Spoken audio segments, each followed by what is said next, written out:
طور پہ ماہرین تعلیم کی ایک مجلس ہے جس میں 80% لوگ یہ کہہ رہے ہیں کہ پرائمری میں اس کے علاوہ کچھ نہیں ہونا چاہیے، اور وہ لوگ بھی شامل ہیں جن کے تعلیمی اداروں کو عمومی طور پہ انگریزی ذریعہ تعلیم کا ادارہ سمجھا جاتا ہے۔ تو یہ تو بہت اس میں خوشی کی بات تھی، لیکن اور خود وزیر تعلیم کا رویہ بھی مجھے دیانتداری کے ساتھ یہ کہنا چاہیے کہ مجھے متعصبانہ نہیں لگا، کم از کم اس نشست کی حد تک۔ اور میں نے جو وہاں گفتگو کی وہ تو بعد میں بھی آپ کے ساتھ کسی وقت تحریر کے طور پہ بھی میں دے دوں گا۔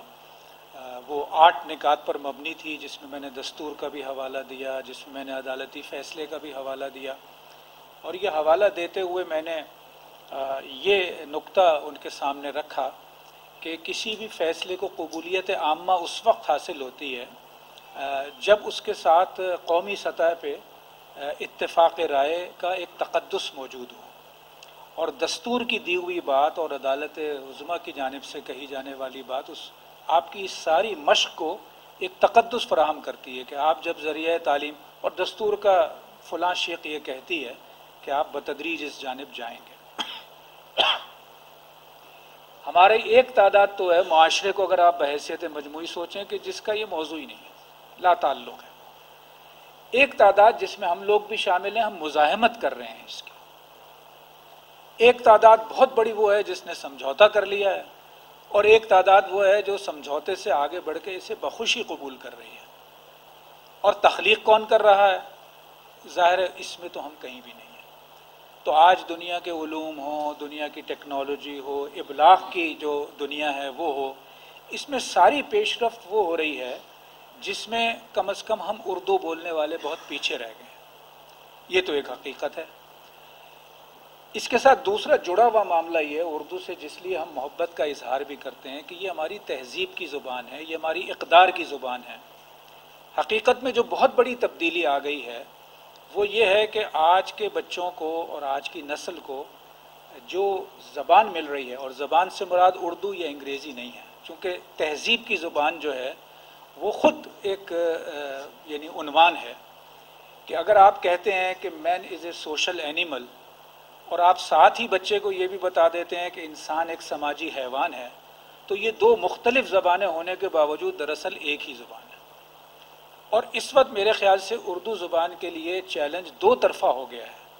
بذات خود اپنی موجودگی کو برقرار رکھنا، اپنے آپ کو معاشرے میں قابل قبول بنانا قانون کے ذریعے سے، عوامی دباؤ کے ذریعے سے، لیکن ساتھ ساتھ یہ جو پورے تعلیم کے عمل میں شروع ہو گیا ہے کہ ایک پورا نظریہ، اور اس کو جو یہی جو انٹرنیٹ اور گوگل کی صورت میں ایک پوری تعلیم مل رہی ہے، وہ تعلیم کیا مل رہی ہے کہ جس میں آپ کہہ لیجئے کہ وہ فلم کی اداکارہ ہوگی جو یہ کہے گی کہ دیکھیں نا بولڈ مناظر جو ہیں وہ تو کرنے پڑتے ہیں۔ اب یہ بولڈ کی ایک نئی لغت بن رہی ہے کہ بولڈ کا مطلب عریاں ہونا جو ہے وہ بولڈ ہے، یا سیکس ورکرز، سیکس انڈسٹری، پورن اسٹار۔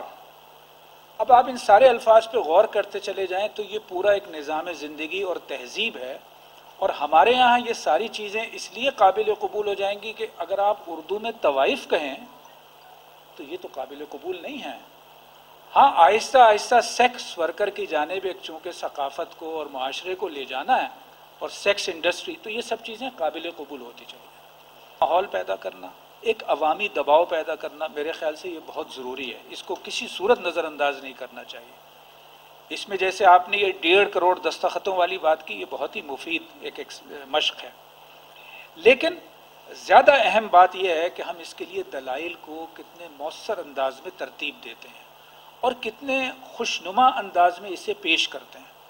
اگر ہمارا تاثر یہ بن جائے کہ ہم ایک احتجاجی گروپ ہیں اور ہماری ساری دلچسپی ایک احتجاج کرنے میں، ایک مطالبہ کرنے میں اور دباؤ ڈالنے میں ہے، تو میرے خیال سے معاشرے کی اب جس انداز میں ان دنوں پرورش ہو رہی ہے اور جس طرح کے نئے نئے ذرائع آ گئے ہیں دباؤ ڈالنے کے اور اپنی بات پیش کرنے کے، اس میں ہمارا یہ تاثر ہمارا وزن نہیں بڑھاتا، ہمارا وزن کم کر دیتا ہے احتجاج کرنے والے ایک گروہ کی حیثیت سے۔ تو ہمارے پاس دلائل ہوں، ہمارے پاس اختراع ہو، ہم نئے نئے طریقے اختیار کریں، دلچسپ طریقے اختیار کریں جس سے ہمارا پیغام پہنچے، میرے خیال سے اس پہ آپ نے فرمایا اردو میں لکھا جائے گا، اردو میں جواب آئے گا، اس کے نوٹ آئے گا، اس کی مزید کوئی جو ہے نا اس کے اوپر مزید نوٹ کے اوپر آئے گا، فائل آئے گی، فائل کے ساتھ سپلیمنٹری یا ضمنی کوئی ضرورت آئے گی، اس کی ساری چیزیں لکھی، ایک ایک چیز، یعنی صبح سے بھی کام کیا یہ شروع کیا جا سکتا ہے سر. یہ انفارمیشن ہمارے پاس موجود ہے، صرف ول نہیں ہے ہمیں اردو کے نفاذ کی. Thank you sir. محمد حسین صاحب یقین دلا رہے ہیں کہ وہ اس معاملے میں ہمارے ساتھ ہیں. قائد اعظم رحمۃ اللہ علیہ نے 1948 میں ایک صدارتی اجلاس میں انہوں نے اردو زبان کو باقاعدہ قومی زبان ڈکلیئر کیا، اور 2015 میں عدالتی حکم بھی آ گیا. اس کے باوجود بھی اگر اردو زبان رائج نہیں ہوتی تو میں سمجھتا ہوں یہ حکمرانوں کی ناکامی. میں اگر اسی سوال کو ایک نئے رنگ سے پیش کروں تو شاید اس کا جواب تلاش کرنے میں آسانی رہے گی. ہمارے جو اعلیٰ تعلیم یافتہ افراد ہیں، جو جامعات میں پڑھتے ہیں اور پڑھاتے ہیں، جن پہ قومی وسائل سے کروڑوں روپیہ ایک پی ایچ ڈی پہ خرچ ہوتا ہے، قوم کے نہ جاننے والے جو کروڑوں عوام ہیں، وہ یہ توقع کرتے ہیں کہ وہ صاحب علم و دانش اپنی دانش سے ان ان پڑھ عوام کو جو انگریزی نہیں جانتے، جو ان کے نزدیک ان پڑھ ہیں، وہ اپنی ان معلومات سے انہیں مستفید کریں گے. تو کیا یہ پاسبل ہے کہ وہ اعلیٰ تعلیم یافتہ اساتذہ اور محققین وہ انگریزی میں اپنے مقالات کو لکھ کے الماری میں بند کر کے اس کا پی ایچ ڈی الاؤنس لے کے، اس کا ریسرچ الاؤنس لے کے وہ اپنا تو گزارا کرتے رہیں، اور قوم نے جس مقصد کے لیے انہیں اس مقام تک پہنچایا ہے وہ ان کے فیوز و برکات سے محروم رہے، سوائے اس کے کہ وہ اپنے ان تحقیقی نگارشات کو، نتائج کو وہ اپنی زبان میں، ایسی زبان میں ڈھالیں جو عوام سمجھتے ہوں. یہ میں سمجھتا ہوں کہ ان کا فرض ہے اور قوم کا ان پہ قرض ہے. اگر اس کی کوئی اور صورت ہو وہ پنجابی میں لکھیں، وہ جو کچھ بھی انہوں نے سیکھا ہے اسے پشتوں میں بیان کریں، لیکن یہ کہ وہ انگریزی کے ساتھ چمٹے ہوئے صرف اپنے مقاصد اور اپنی اغراض کو پورا کر رہے ہوں، یہ کسی طرح بھی جائز عمل نہیں ہے. اب ہم حاطف صدیقی صاحب سے پوچھیں گے کہ قوم میں یہ اطرل جو غازی کا جو ڈرامہ ہے، ایک دم جو کروڑوں افراد 5 سال بعد، حالانکہ یہ پہلے سے موجود ہے، انگریزی ڈبنگ کے ساتھ موجود ہے، جیسے ہی وہ اردو میں آیا تو کروڑوں بچے وہ دن رات اس کا تذکرہ کرتے ہیں اور اس کے سامنے بیٹھے رہتے ہیں. آخر یہ ہماری قوم کی نفسیات میں یہ کون سی ایسی سا جوہر ہے جو اردو اردو اور اردو پکارتا ہے؟ غلامی کی ایک خاص صفت ہوتی ہے، یعنی ہم جسمانی طور پر شاید یا سیاسی طور پر شاید، وہ بھی شاید کہہ رہا ہوں کہ ہم انگریز کی غلامی سے آزاد ہو گئے ہوں، لیکن ذہنی طور پر نہ انگریز کی غلامی سے آزاد ہوئے، نہ ذہنی انگریزی کی غلامی سے آزاد ہوئے. ہم ابھی تک ذہنی طور پر اسی کیفیت میں ہیں. ہمارے اندر کوئی تمنا نہیں پیدا ہوتی کہ ہم دوسری اقوام کے مد مقابل بلکہ ان سے آگے بڑھ کر کے جائیں. آرزو اول تو پیدا ہو نہیں سکتی کہیں، ہو کہیں پیدا تو مر جاتی ہے یا رہتی ہے خام. پشتو اسپیکنگ بیسیکلی پشاور سے میرا تعلق ہے، لیکن میں اردو میں پی ایچ ڈی ہوں اور پنجاب یونیورسٹی سے میں نے پی ایچ ڈی کی ہے. مجھے فخر ہے الحمدللہ، یعنی اردو سے مجھے محبت ہے. تو یہ پشتو کی لڑائی بنانا، اس کو پنجابی سندھی کی لڑائی بنانا، یہ لڑائیوں کی بات نہیں ہے. ہماری جو صوبائی زبانیں ہیں، جو پاکستانی زبانیں ہیں، اردو کے نفاذ سے ان کو مزید تقویت ملنی ہے. تو میں یہ گزارش کرنا چاہوں گا کہ یہ بنیادی طور پر سیاسی ایک مسئلہ ہے، اور تحریک نفاذ اردو پاکستان کی یہ کاوشیں واقعتاً لائق تحسین ہیں.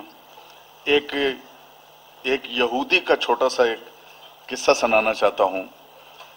یہ غالباً 1858 اگر مجھے یاد پڑ رہا ہے اس وقت پیدا ہوا. اس کا نام الائزر بن یہودا تھا. یہ ایک صحافی تھا اور اسے یہ خیال ہوا کہ مستقبل میں اسرائیل کی جو ریاست بنے گی تو ہماری جو زبان ہے یہودیوں کی عبرانی، وہ تو مر چکی ہے، اور مری ہوئی زبان جب اس کے کوئی بولنے والا بچہ، اس کا جس کو کہتے ہیں کہ جس کی مادری زبان ہو، وہ نہ ہو کسی زبان میں، اگر تو وہ زبان وقت کے ساتھ ساتھ وہ تقریباً مری ہوئی تھی. تو ہمارا جب ملک بنے گا تو اس کی زبان کا حیا کیسے ہوگا؟ ایک مری ہوئی زبان کے حیا کے لیے تو اس نے یہ سارا کام اپنے ذمہ لیا. ابھی اسرائیل نہیں بنا ہے اور اس نے ایک جدوجہد شروع کر دی. اس کی شادی ہوئی اور جب پہلے بچے کی پیدائش متوقع تھی تو اس نے اپنا پیشہ چھوڑ دیا اور اس نے یہ عزم کیا کہ میں ایسا عبرانی زبان کا دوبارہ سے احیا کے لیے پہلا وہ بچہ تیار کروں گا جس نے عبرانی کے علاوہ کچھ نہیں سنا ہوگا. اور وہ 7 ڈکشنریاں بھی بناتا گیا اور قواعد بھی بناتا چلا گیا اور اس نے اپنی زندگی انتہائی اسرت اور تنگی کے اندر گزاری. لیکن وہ عبرانی زبان کا احیا کر گیا. 1922 میں اس کا انتقال ہو گیا اور انتہائی مشکل حالات کے اندر اس نے پہلا فرد تیار کیا جس کی مادری زبان عبرانی تھی. اور اس کے بعد اس فرد کو تیار کرنے کے لیے پوری زبان اس نے ڈیولپ کر لی اور وہ فرد اس نے اپنے بچے کے طور پہ تیار کیا اور کوئی لفظ اس کو کسی اور زبان میں اس نے سننے کے لیے نہیں دیا. اسی زبان میں اس نے تعلیم کی اور اس طرح سے اس نے ایک زبان کا دوبارہ احیا کر دیا. اور اس زبان کا جب احیا ہو گیا پھر جب اسرائیل بن گیا تو اسرائیل نے اس کو اسرائیل کا سب سے بڑا جو قومی اعزاز ہے اس کے مرنے کے بعد اس کو دیا. اتنے استاد ہیں جب زیادہ فلوئنٹ ہو کے گفتگو کرنے لگتے ہیں تو وہ اردو میں کنورٹ ہو جاتے ہیں یونیورسٹیوں میں. جب طالب علم اپنے ڈسکس کرتے ہیں آپس میں لان میں بیٹھ کر کسی کمرے میں بیٹھ کر تو وہ سب اردو میں ڈسکس کرتے ہیں, صرف ٹرمز انگریزی میں بولتے ہیں, ٹرمز لینگویج نہیں ہوتی. بڑی بڑی کمپنیاں ہیں آئی ٹی کی اور دوسری تیسری, ان کو کیا اردو سے محبت ہے کوئی؟ وہ تو اپنی مارکیٹ کی وجہ سے آپ کو سافٹ ویئر دے رہی ہیں, اردو کے سافٹ ویئر دے رہی ہیں. گوگل نے آپ کو آپشن دی ہوئی ہے. کیوں دی ہوئی ہے؟ اس کا مطلب ہے کہ ان کے نزدیک اب بھی اردو کی مارکیٹ ہے پاکستان میں, اگرچہ آپ کی بیوروکریسی نے, آپ کے بالادست طبقات نے اردو کو کھوکھلا کرنے کی کوشش کی ہے. اور دوسرا پھر ہم پتھر کے زمانے میں نہیں رہ رہے. اس دور میں یہ سوال بنتا ہی نہیں. اس لیے کیا چائنیز کو سائنسی ترقی نے روکا؟ چائنیز زبان میں ترکش کو روک دیا, جاپانیز کو روک دیا, فرینچ کو روک دیا. کس قوم کو ترقی کے لیے اس کی زبان نے روکا ہے؟ کسی قوم کو نہیں روکا. ہر قوم اپنی زبان میں اپنی شناخت کے ساتھ, سائنس کسی زبان کی محتاج نہیں ہے, سائنس کسی ایک زبان میں نہیں اتری ہے. سائنس کو جس زبان میں آپ ڈالیں گے وہ ڈال جائے گی. 251 کے کہ جو 251 یہ کہتا ہے کہ اردو پاکستان کی قومی زبان ہے اور کب ہوگی یہ کسی کے اختیار تمیز پہ نہیں چھوڑا. 15 سال کے اندر تاریخ نفاذ دستور سے اس کو قومی زبان بنا دیا جائے گا, نافذ کر دیا جائے گا. وہ 15 سال 14 اگست 73 سے یہ آئین نافذ ہوا ہے. وہ 15 سال آپ گن لیں کب پورے ہو گئے. اس کے بعد اگر یہ قوم اپنے دستور کے ساتھ وفا نہیں کر رہی تو یہ سب مجرم ہیں. میں آپ سب, یہ کوئی آپشن کی بات نہیں, یہ اختیار کی کہ اردو نافذ ہونا ہے نہیں ہونا. آپ کا دستور کہہ رہا ہے. پسماندہ ممالک انہوں نے اس کا اہتمام کر لیا ہے. افغانستان نے اس کا اہتمام کر لیا ہے. اور پھر ہمارے پڑوسی ملک جو کہ طاقتور ملک ہے, امیر ملک ہے, ایران نے بھی اس کا انتظام کر لیا ہے. تو اگر ہم ایسے پڑوسی ممالک کے آس پاس ہیں کہ انہوں نے اپنی زبان کے اندر اپنی نسل کے لیے یہ انتظام کر لیا ہے تو ہم بھی اپنی اولاد کے لیے, اپنی نسلوں کے لیے اس بات کا اہتمام کر سکتے ہیں.